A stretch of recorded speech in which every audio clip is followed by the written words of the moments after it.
Disney is going bankrupt and Lucasfilm is suffering for it. We've had countless videos talking about how bankrupt these companies are and how much Star Wars is suffering right now. But here's another reveal. Claudia Black, the actress in Ahsoka Season 1, has revealed she will not be returning as Mother Clotho in Ahsoka Season 2, citing they could not pay me what I needed to be paid as a single mother. Now let's listen to this. This is outrageous. So she says, I'm going to be transparent. They picked up Season 2, picked me up with it, and then Disney, which is structuring things differently these days, could not pay me what I needed to be paid as a single mother to keep all my responsibilities going at home in Los Angeles. Because they are filming in London, it was not something that they could make happen, and therefore I had to bow out for Season 2. It was very sad for me. So here it is, folks. Slowly but surely you're realizing why Star Wars is suffering year after year, because Disney is effectively moving away from Star Wars completely. They're focusing on Marvel, they're focusing on their big stars, and Star Wars is suffering. Actresses who have just been hired, imagine the Dathomir mothers that were just presented, the Dathomir witches in Ahsoka Season 1, they already have trouble paying them. And Mother Clotho was the main one in the center. It is stuff like this that irritates me, that hurts the Star Wars fandom, that hurts the Star Wars series and movies, because they just get off on the wrong foot every single time, and it's frustrating to read this. It's embarrassing, honestly, and I don't know how Disney is not embarrassed. We're gonna repeat what she just said. She said they picked me up for a second season, and then Disney, which is structuring things differently these days. This is the same thing that Tony Gilroy said a couple of months ago, that he had to fight for Andor because they were out of money, and Disney Plus is effectively dead. He revealed to IndieWire that Disney secretly told him streaming is dead and the budgets are gone. Now, since last year when Bob Iger came out and said the same thing, Disney has laid off hundreds across its TV and film platforms. So here's another quote. Bob Iger last year confirmed that streaming lost $4 billion for the company, for Disney. So he said, as we got into the streaming business in a very, very aggressive way, we tried to tell too many stories. Basically, we invested too much way ahead of possible returns. It's what led to streaming ended up as a $4 billion loss. I'm just gonna post this picture and you'll get the idea of why they had a $4 billion loss. But that's not all, folks. We have more. In the long line of bad news, ladies and gentlemen, we got another one, and this is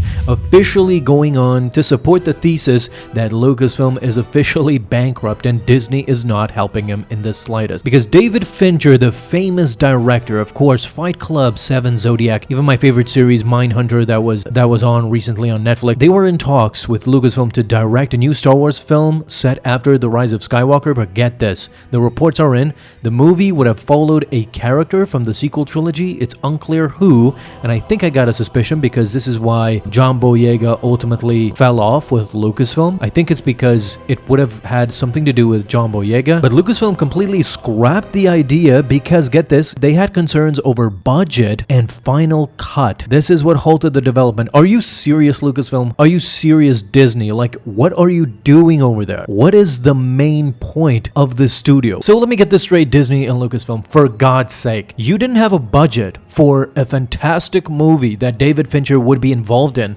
that would surely be a hit, but you had a budget like this for the failure that was The Rise of Skywalker? It was $593.7 million. So almost $594 million.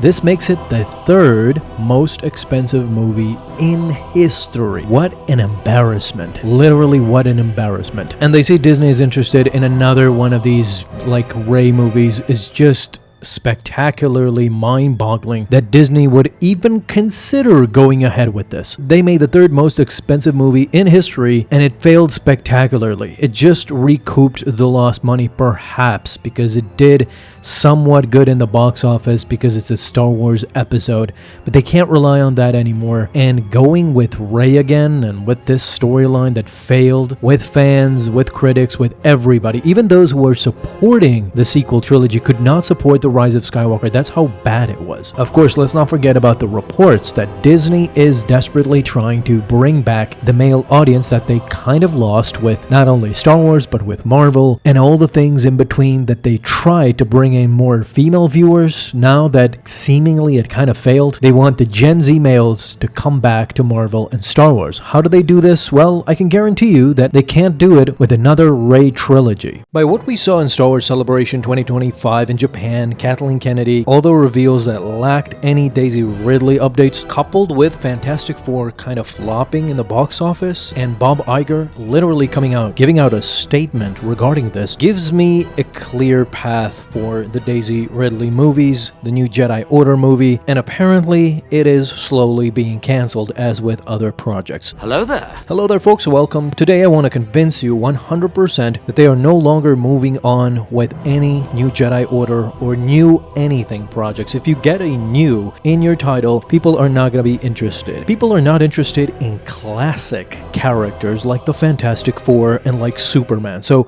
you go to the box office right now and you see a mediocre showing of Fandom. So fans are going the first opening weekends, giving their money, and then weekend 2 comes by and just it's a steep drop off. So basically what's happening is that fans literally, as we've talked about for years and years, showing their frustration and complaints with their own wallets. And this, guys, if you look at it, has kind of been made clear with Star Wars Celebration 2025. So in that celebration, what did we get? We got some guests that we've seen before, some new guests, most notably Sean Levy, Ryan Gosling. They showed the new logo and talked about Star Wars Starfighter, a movie that is going to be coming out very soon after Mandalorian and Grogu. So Dave Filoni, Jon Favreau, all of them talked about what can we expect from Mandalorian and Grogu. I've said previously that we have a schism in Lucasfilm between Kathleen Kennedy and Dave Filoni. So what's Dave Filoni doing? Dave Filoni is taking the canon that was previous to Disney. So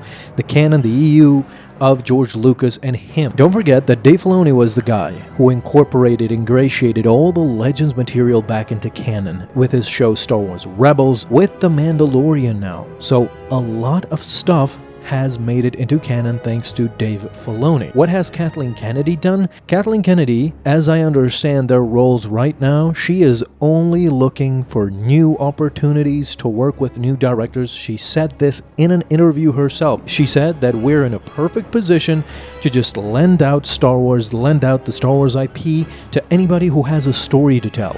I'm interested in working with those people creating new projects. What? She's literally telling you why the fans are so frustrated today, because you have a schism. You have Dave Filoni, who is respecting what is there and trying to expand on it.